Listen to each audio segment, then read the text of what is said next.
There's a lot of buzz around the proposed Women's Reservation Bill. While many women's groups and sections of the public are welcoming the move as a long overdue step, the government is projecting it as a major milestone for inclusive governance. But opposition parties are not entirely convinced. They have raised concerns over timing, implementation, and larger political implications. So, why is the Women's Reservation Bill back in focus?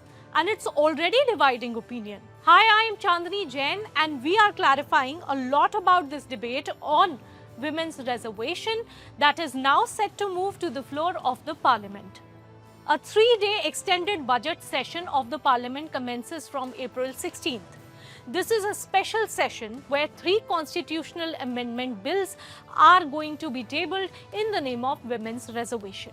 These include Delimitation Bill to set up a commission for redrawing constituencies, and the bill to operationalize 1/3 reservation for women in the Lok Sabha and state assemblies, and third, the bill to align laws governing union territories with the new framework.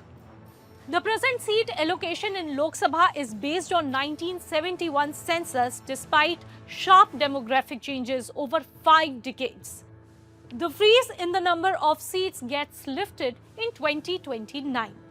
So to understand why these bills are being introduced now, let's go across to Jatin Takkar of the Economic Times. Over to Jatin. So the last time when government bring women reservation bill, the one constitutional one and the third amendment bill, it was only a women reservation bill. But this time it is coming up with a package of not one, not two, 3 bills. The first bill is about amending the original women reservation, the Nari Vandan Shakti Act, which was passed by the Parliament. Second bill is about the Delimitation Commission Bill. Third bill is about the amendments and whatever the proposals are in the first 2 bills to implement in the UTs as well. Now, why delimitation? The government logic, the government version is that to implement women reservation before 2029, they need to do the delimitation. But the delimitation is linked with the census exercise. Census exercise has just begun and it may complete in late 2027. So it may not be able to do the delimitation in this current census till 2029. So government has come up with a formula to uniformly increase 50% seats across all seats, as both in Lok Sabha and in assemblies, but there will not be any increase of seats in Rajya Sabha.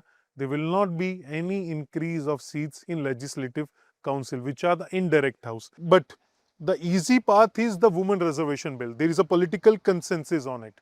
The hurdle, the dilemma, the politics, the complication is all about delimitation.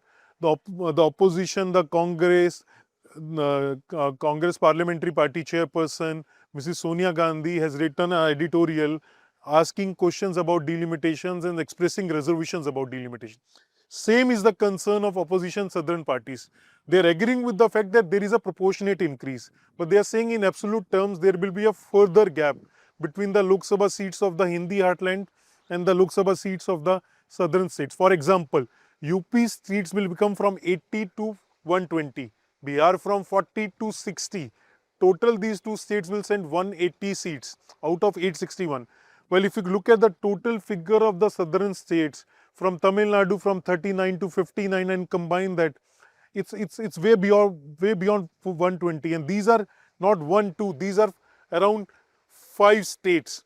So that is the concern of the southern state. Now So that explains why the number of seats would increase to a maximum of 815 for the states and 35 for the union territories. The final number would be as per the decision of the committee.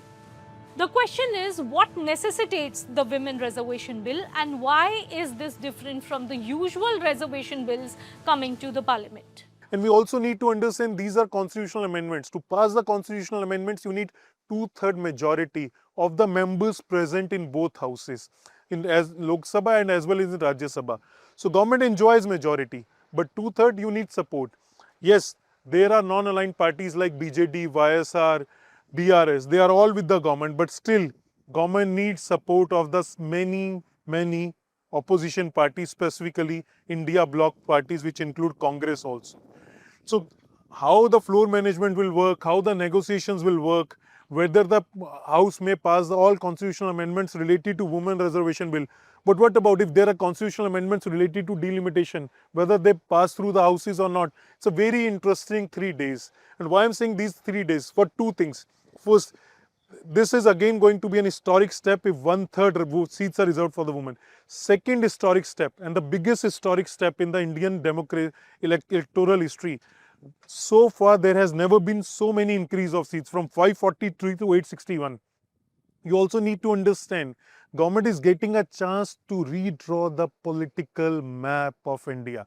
That is where the real politics lies. The opposition feel they will draw the constituencies according to the caste, region, language, factors which suit them, so that they can have a more seats where there is a more pro sentiment for them. That has always been a concerns and the apprehensions of the opposition side whenever the delimitation has been in. Interesting days, interesting time, bigger bills, but bigger question. It's one thing on bringing on paper, but it's one thing on bringing it on road. Once you implement it road, it becomes more political in the nature. Better governance gets addressed with higher representation and a stronger democracy with larger women's representation. But these are constitutional amendment bills, and that would mean 2/3 majority in passing each of these bills. So how does the government plan to get this done, and that too with a surging north-south divide and Tamil Nadu elections on April 23rd? Jatin shares his thoughts with us. Of late, a template has emerged in the Indian electoral politics, that is Mahila voter. The Mahila voter is beyond caste, the Mahila voter is beyond, the sub-regions in the state. And you have seen many parties before going to polls, specifically the ruling parties, have given some cash, direct cash transfer to the Mahila, which many feel has been a game changer. Same TMC is doing, same DMK is doing in Tamil Nadu. Both are ruling parties. So is the opposition, the BJP in Bengal and the NDA, AIDMK-led alliance, which also includes BJP, is also promising that. So many feel this is an attempt to woo that Mahila voter that has been the X factor in the assembly polls. To convey to that message, the BJP stands for its commitment to the women reservation. That's why they are bringing all these necessary changes to ensure that the women reservation is implemented before 2029 polls. So all of this points to an intense 3-day session in the parliament. The big question now is, will consensus prevail or will differences dominate the debate?